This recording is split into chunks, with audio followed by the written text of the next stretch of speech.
Donc on va travailler on a travaillé la semaine dernière sur une partie de Gorky, parce que j'appelle Gorky, enfin bon, je pense que tout le monde est ancien maintenant, peut-être ne savoir ça c'est.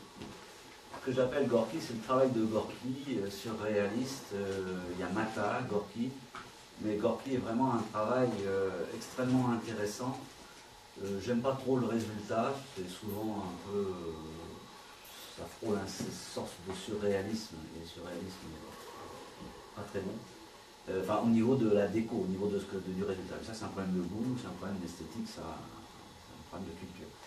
Mais d'un point de vue du travail, ça représente bien, je vais vous en lire des passages, ça représente bien cette approche de la peinture dans ce que je vais appeler la quatrième dimension, dans cette forme d'abstraction qui est l'accumulation dans un espace de ce que notre vision perçoit. Donc, c'est-à-dire qu'on ne fiche pas un modèle ou un concept, ça devient un concept exactement.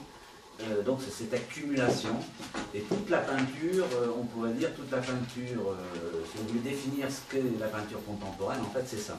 La peinture contemporaine, ce n'est pas de l'abstraction ou de la figuration, c'est tout simplement, donc ça peut être appelé abstraction, mais avec des réserves, c'est tout simplement, ça devient abstrait pour le spectateur parce qu'il se trouve face à une scène qu'il ne comprend pas puisqu'elle n'est pas figée dans une fraction de seconde.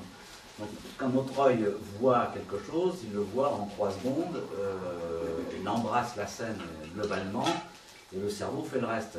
Et on voudrait que les œuvres d'art soient un peu comme une photo, c'est-à-dire qu'on voudrait se faire plaisir en disant, bon voilà, j'ai une scène face à moi et je la saisis immédiatement. Non, c'est un travail, c'est un artiste, c'est un être humain qui est devant une feuille et qui exprime ses émotions face à la nature, face à la nature, face au réel.